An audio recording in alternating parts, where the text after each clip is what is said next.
So, I've got some big news for you today. I'm leaving Thailand. Well, that's not actually true. If you notice by my background, I've already left, moved to a new country, and I'm going to share in this video all the reasons on why I left Thailand, the brutally honest truth behind it, completely unfiltered, and I'll also share a few of the reasons of why I've moved to another country and sort of the plans for the future here. So, after 2 years of living in Koh Samui, 2 years of waking up to beautiful ocean views every day, and 2 years of what most people consider paradise, well, it absolutely was. And for this chapter, it was unbelievable. Yeah, it was paradise, but here's the thing that nobody tells you about paradise is it can be a little complicated. Now, over the years of doing this, I spent a lot of time in Thailand. Some of my greatest memories abroad. I got engaged in Koh Samui. I've had so many new friends, relationships, businesses that have come out of people I've met in Thailand that in general, it's just become an absolutely wonderful place. I've lived in Phuket, Chiang Mai, Bangkok, and a lot of time in Koh Samui. So in this video, I want to give you just a good perspective of what it's like there. And the other thing is, I've been there as a single person who was in their 20s and their 30s, and I've also been there as engaged and married. So I think I have a good sort of realm of what it looks like to live, work, and travel extensively throughout the country and kind of share what are some of the highlight things that I love, things that I essentially, some of the reasons on why we decided to move. And so if this is your first time seeing me, first time to the channel, and you want to learn how to earn from anywhere as I'm working and traveling in more than 100 different countries, building online businesses, teaching people how to earn from anywhere, make sure to hit subscribe. So without further ado, let's dig in to the nitty gritty, the good, the bad, the ugly of leaving Thailand, all the reasons behind it, and then I'll also talk a little bit more where we moved and why. So let's talk about one of the biggest reasons and kind of the main reason I moved to Thailand was they introduced a really simplistic, easy to access visa. It's called the DTV, which is Destination Thailand Visa. I was eligible for this. My wife and at the time girlfriend was eligible. And so we basically looked at this and we traveled there together. We loved it. And so we're like, let's try it out. Let's at least apply. Within 2 weeks, we were able to apply fully online. Both of us were approved. And since we both had remote income, remote businesses, it was a pretty easy process. It's about $500 to apply and you get 5 years of eligibility. Within, basically 2 weeks, we had these visas. We decided to go all in, move to Thailand. And now in this chapter going over there in Thailand, we basically knew what we liked, what we disliked, what areas we wanted to go. And we'd basically been to Bangkok, Phuket, Chiang Mai, and Koh Samui. And Koh Samui just checked the most boxes for both of us. There was a lot of overlap. We both had spent extensive time there. So we decided to actually move there. And at the time of moving there, we had a lot of friends that were based there. People who were living in Chiang Mai, but were traveling down there for 2-3 months because they wanted to get away from the burning season that happens in Chiang Mai. So the two big things that checked the box were the visa, having some friends and community there while we moved there. And so we were living in Georgia and Tbilisi at the time. And due to like political situations, a lot of different factors, in the end, a lot of people in my network and community just decided to get up and leave. And so for me, it was kind of like, let's look for something fresh, something new, a change of scenery, and so we decided to go all in on Thailand. So there are a few shortcomings of the DTB visa. I will say if you have any desire to spend a long-term stay in Thailand, you should definitely go through the process and apply now. That does kind of bleed into one thing that I've noticed is with this DTV visa, you really can't set up a bank account. You can't get too in-depth into the infrastructure there. So there are some limits. I do think because it was such a new visa, the bank infrastructure just hasn't caught up yet, and they'll likely change that in the future if they haven't already changed it. Because I'm US based and have access to online banking, it wasn't that big of a deal, but there's a lot of countries that don't have good international banking. So for example, my wife, it was definitely something that would have been nice to have a banking option for her, but it wasn't really a deal breaker. It just kind of shows that the visa process is like good, but it's not going to allow you full integration into the country. And that kind of leads to another point in general. I think living in Thailand, you're always going to be a bit of an outsider. Again, this is just from my experience. Thai people have been very accepting, very welcoming, very polite, and have been very kind and loving and caring. That's not what I'm talking about here. What I'm talking about here is that just in the cultural in general, I always felt a little bit more at home in Europe or the United States. You know, there's a lot more similarities, commonalities with the people. There's less of a language barrier. And so in general, we kind of looked at the long-term future and said, hey, if we want to integrate to a country, if we want to really go and plant some roots somewhere, likely a place that checks the most boxes for the near future and for the next chapter would be in Europe, closer to both of our families. That was another thing, is living on an island, you are pretty secluded. It's the pro and the con. And it was great for 2 years, kind of having this like honeymoon phase, living in paradise, disconnecting, and a lot of positives came out of it. It really changed my perspective on the direction that I want to go in life, changing kind of a lot of different areas of my personal life, professional life, and just kind of the direction of like, hey, here's what we want to have in the future. And so at the end of the day, we decided we wanted to be closer to family. We want to get a dog and we want to build a family. And so we saw that Europe is likely going to be the best option for all of those boxes. And, you know, when we first moved there, that wasn't really the main priority. So again, depending on what stage you're at, what goals you're at, and everything, that might be a better fit for you. And again, we have lots of happily married, successful people that have families, they have pets, and they make life in Thailand work. The commonality that I've seen is most of those people are a foreigner married to a Thai person, and they're able to really integrate, and they have that half family there. With two foreigners, it can be a little bit more difficult. It can definitely work, and we have some families and friends who live there. But for us, we want to really be closer to our families as they're getting older. And also from the business side of things, a lot of my clients and my consulting is done in the United States. A lot of my businesses are run through the United States. So that time zone really became a bit of an issue because I am a night owl, but I don't want to be up till 3 a.m. doing calls, doing consulting. I'm really good until like 10 or 11. And then after that, I just become a zombie. So moving into more pros about Thailand, some things that I love after moving from Thailand to where we're at now in Europe, and I'll share a little bit more about that. There is just more bureaucracy. And again, I always say like the more bureaucracy, the more stability. And so sometimes it could be a good thing. Sometimes it could be a bit of annoyance. So just comparing Europe visas to Thailand visas, the process was so much easier. Everything for the DTV visa was fully online for us. Now they've made some changes where you typically have to go into an embassy, but it is still a lot more straightforward. We've had to have countless in-person meetings, documents, translations, a lot of bureaucracy to really even just start the visa process here. And we haven't gotten approved yet, so fingers crossed that we are able to get this.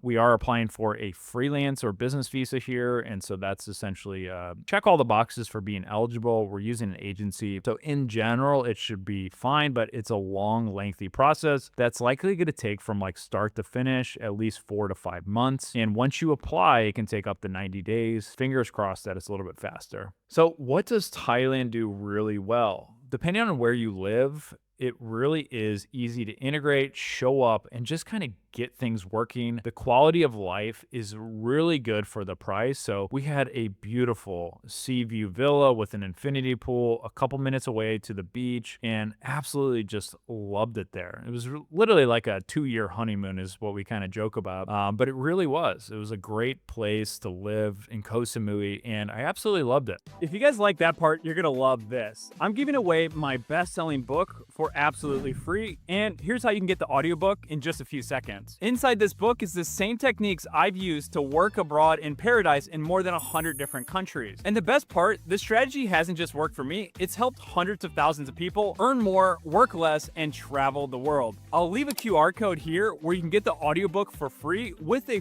free 30-day Audible subscription. On the flip side, one thing that I don't really enjoy about Thailand is the scooters. At first, I used to love it, you know, the first week or two, going on scooter trips, exploring the island. But after a while, you really just see so many crazy accidents, people who are careless, and a lot of times they are tourists who had never ridden a motorcycle or a scooter. We always try to be as safe as possible, wearing really secure helmets, trying to kind of get away out of like the traffic jam of people and just escape that so you're in your own pocket. But in general, it's just a lot of times that's scary is you can't avoid other people's actions. And if they're inexperienced, it can cause some issues. So we had a lot of close calls. And in general, I just kind of realized like, I don't want to be on a scooter. I don't want my wife to be on the back of a scooter. And so in general, that was the thing that just really like the logistics side of things become a little bit of annoyance. Of course, you can have a car there. You can make it work without a car or a scooter, but you're really going to have to kind of go out of your way to make that structure happen. You can have drivers, but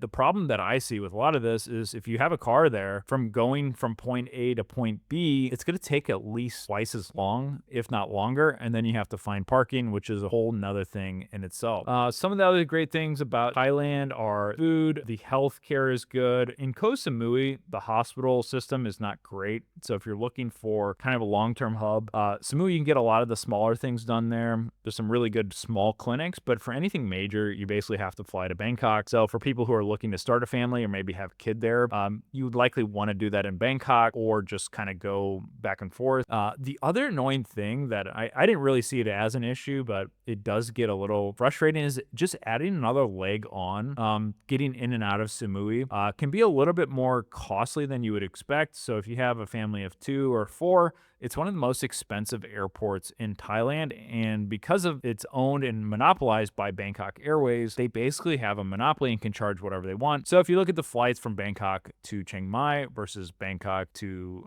Koh Samui, it's 3, 4, sometimes 5 times more expensive. And again, it's not like a huge deal breaker, but it can be a little bit annoying if you want to travel somewhere. So a lot of times it can be cheaper to fly to Singapore than it is to fly to Bangkok, which is kind of wild. But it does really add on an extra leg for international travel. So if you're flying back to the United States or anywhere in Europe, it's just another flight that you have to deal with. So that can become a little bit of annoyance. And then again, you are on an island, so it is a little bit more secluded. And that is a feature and sometimes a bug, depending on where you're at. As far as like where you live in Thailand, I feel like nowhere checks a lot of boxes. Like everywhere is just like a 8 or 9 out of 10 for community in Chiang Mai. Bangkok is probably the most like even, but it really is probably like for the quality of life to the price, that's where it really doesn't check the boxes. So that's where we kind of ended up on Koh Samui, where there's enough of community. We have each other, so the community aspect was important, but it wasn't the main priority. So we basically chose it because it's beautiful, great beaches, enough to do there so you don't go like insane. But there really isn't like, it's still a fairly transient place. So we would have friends there for 2 to 3 months. They'd leave, then we're kind of in this cycle of like making new friends, they leave. And so at the end of the day, you kind of realize that long term, it's not the place you want to be. And that's another big checkbox of why we moved to Europe, and the location and city we're in, which I'll say is Prague in the Czech Republic. We both have friends. My wife has some childhood friends who've been living here since, the past 10, 15 years. I had friends from when I lived here in 2011 for over 15 years now. They've all been based here. There's just a lot more like people who have their roots planted, longer term friendships, communities. And in general, it just checks a lot of boxes where there's enough of a people and events happening. Like we're going to 3 concerts and there's a lot of stuff just happening in the city, a lot of new restaurants, a lot of things going on. So that's one thing that I love about Prague is I think it's the perfect size city where it's not too big, it's not too small. There's just enough happening to really be exciting. And there's always just something going on. The other thing that we love here is it's super dog friendly. And you would think Thailand and Koh Samui is just this perfect paradise for dogs. But there's a lot of issues there. So we're planning to get a golden retriever puppy, and we just started looking into it. To like fly in Thailand is really complicated with dogs. Taking your dog to the beach is also really difficult because there is let's just say like street dogs or dogs that kind of like have that as their territory. So any new dog that comes there, it can be a big issue. There's a lot of fighting, barking, and it just doesn't turn into a fun place for a dog. And then just a lot of the accommodation there. So our villa and every villa we basically looked at doesn't want dogs or pets at all. And kind of the opposite here in the Czech Republic, where you can bring your dog to the mall. You can bring it to basically every coffee shop, restaurant, and all the landlords are pretty much okay with having pets. I would say it's more of a rarity to not allow pets. I do actually think they can't exclude you if you have a pet, but I don't know what the disclosure process is. We had it baked into our contract that we were able to have cats and dogs in our sort of house that we're living in now. And so, yeah, in general, we just kind of looked at the price to quality and sort of like the chapter and lifestyle that we're looking to build with starting a family, getting a dog, having kids, being close to her family, being much closer to my family. It doesn't take us 40 hours to kind of go from point A to point B. And another thing we love about Prague and Europe in general is just how walkable it is. The public transport's great here. Uber and taxis are great here. It's pretty easy to drive and also close to the German Autobahn. So if you want to do road trips, there's a lot of options there. So in general, it has a good infrastructure, schools, everything seems to work here. And the government is really reinvesting to making Prague just like into a more beautiful city. And again, there are some shortcomings here. It is very difficult to find affordable accommodation depending on what sort of level you're at. Luckily, we have dual income. We have a pretty good income here, so it did give us a little bit of an advantage. We've got a beautiful house that's just outside of the city, and so if you're looking for apartments and if you're on kind of a European salary, it is a little bit more difficult to find a nice apartment. One of the definite annoying things about Czech Republic is you basically have to pay the realtor 1 month of your rent. So, which is kind of a new sort of oddity. If you go through a realtor, you need to pay them 1 month rent. You also usually need to pay 2 to 3 months rent at one time before booking a place. And so that means you're paying the first month, you're paying at least 1 month as a deposit. It really varies for the homeowners, but there's such a big disconnect from like homeowners to renters. Like it's just that they have the advantage, they have the leverage, and they can kind of dictate the market. So it's a lot easier if you're just looking for an apartment, but if you're looking for a house, it's just such a small number of homeowners here that rent. And so we're basically going to live here for a while before we decide to buy something in the future. But in general, the housing market is pretty crazy here. So that can definitely be a limiting factor. So in general, I don't want to ramble too much more. If you guys want to ask some questions in the comments, or if you want to learn a little bit more why we decided to leave Thailand, I will say this, that in general, I'm very grateful for Thailand. It checked a lot of boxes for when we were living there, but for this next stage, we basically just wanted to change things up, focus on something else a little bit differently. And we're super excited about our future in Europe and in the Czech Republic. And so fingers crossed on all the visas.